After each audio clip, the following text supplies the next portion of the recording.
Global skill development mission में आपका स्वागत है। हमारे पास यहाँ पे कॉलम स्पैन और रो स्पैन दो ऑप्शन दिए गए हैं। हम टेबल्स में आसानी से स्पैनिंग कर सकते हैं। इसका अर्थ यह है कि यदि हमें दो कॉलम्स को मिला के एक कॉलम बनाना है तो हम कॉलम स्पैन का यूज कर सकते हैं। इसी तरह से यदि हमें दो रोज को मिलाकर एक रो बनानी है तो उसके लिए हम रो स्पैन का यूज कर सकते हैं।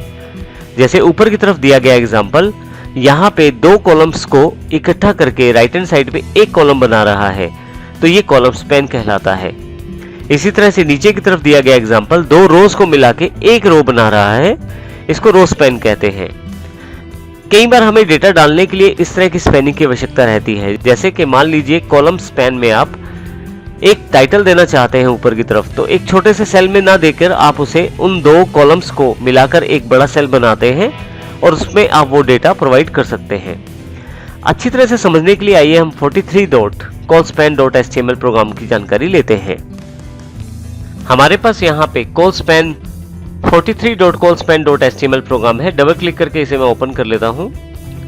अब देखेंगे ऊपर की तरफ यहाँ क्लास 10th डेटा का जो टाइटल दिया गया है वो 3 कॉलम्स को मिलाकर दिया गया है। कोडिंग के द्वारा इसकी जानकारी प्राप्त करते हैं हम। राइट क्लिक और edit with notepad plus plus, browser भी साथ ही खोल लेते हैं हम। अब आप यहाँ देखें तो यहाँ पे आपके पास बिल्कुल सब कुछ सेम है। वही हमने बॉडी सेगमेंट के अंदर पूरा का पूरा टेबल यूज किया है। मुख्य बात यह है क्योंकि हमने एक हेडिंग दिखाना है यहाँ टेबल के अंतर्गत, हमने नीचे की तरफ 3 कॉलम का प्रयोग किया है, सीरियल नंबर, नेम और मार्क्स। क्योंकि 3 कॉलम्स है तो तीनों को मिला के हमें एक सेल बनाना है बड़ा सा, तो इसके लिए हमने एक टेबल हेडर अलग से लिया है, उसपे कॉल स्पैन को प्रयोग किया गया है और यहाँ पे वैल्यू उसको 3 दे दी गई है, जिससे कि हमारे पास 3 कॉलम्स को मिलाकर एक सेल बड़ा सा बनाया जाएगा जिसमें हम ये डेटा आसानी से फीड कर सकते हैं। अब आप देखेंगे कि यहाँ पे क्लास 10 जो डेटा है उसने पूरा का पूरा ऊपर वाला रो कवर कर लिया है। यहाँ पे यदि मैं कॉल स्पैन को चेंज कर दूं, अर्थात 2 कर दूं और सेव करके फिर से इसे रिफ्रेश करूं, तो आप देखेंगे अब की बार 2 कॉलम्स जितना ही स्पैनिंग इसने प्राप्त किया है।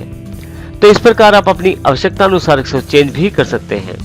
मैं यहाँ पे इसे 3 ही रहने देता हूँ, सेव करता हूँ, फिर से रिफ्रेश करता हूँ।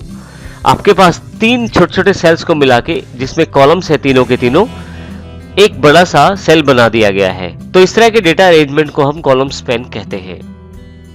इसी तरह से हम रो स्पैन का प्रयोग भी कर सकते हैं। रो स्पैन में हम काफी सारी रोज को मिलाकर एक बड़ी सी रो बना सकते हैं जिसमें हम अपने डेटा को भर सकते हैं। इसको समझने के लिए 44.rospan.html का प्रयोग करते हैं हम। एक्सरसाइज फोल्डर में हमारे पास 44.rospan.html के नाम से फाइल उपलब्ध है। मैं डबल क्लिक करके इसे ओपन कर लेता हूं।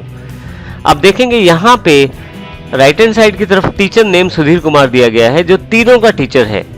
अर्थात हमने डेटा को दिखाने के लिए एक ऐसा अरेंजमेंट किया है जिसमें तीनों का टीचर सेम है, तो हमने यहाँ पे एक रो स्पैन का प्रयोग करते हुए सभी डेटा को एक ही रो के साथ शो करने की कोशिश की है। आइए इसको हम एग्जांपल के द्वारा समझते हैं। इसके लिए हम इसका सोर्स कोड खोलते हैं, edit with notepad plus plus करके, साथ में ब्राउजर भी खोल लेते हैं।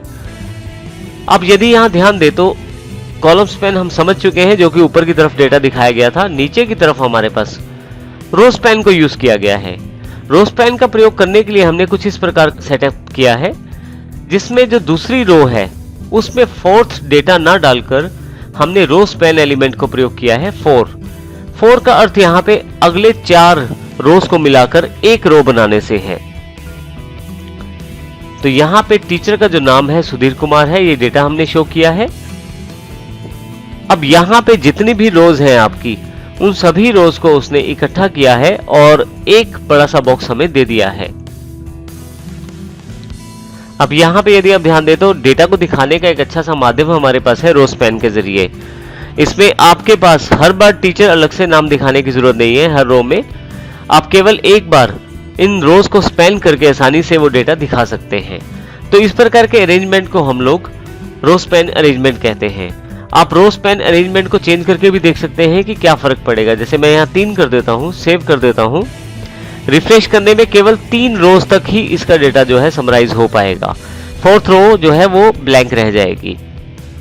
तो इस प्रकार आप अपनी आवश्यकता अनुसार कॉलम स्पैन और रो स्पैन का प्रयोग कर सकते हैं, जिसमें हम कॉलम स्पैन के अंतर्गत कॉलम्स को मर्ज करते हैं और रो स्पैन के अंतर्गत रोज को मर्ज करते हुए हम डेटा को आसानी से दिखा सकते हैं टेबल्स में।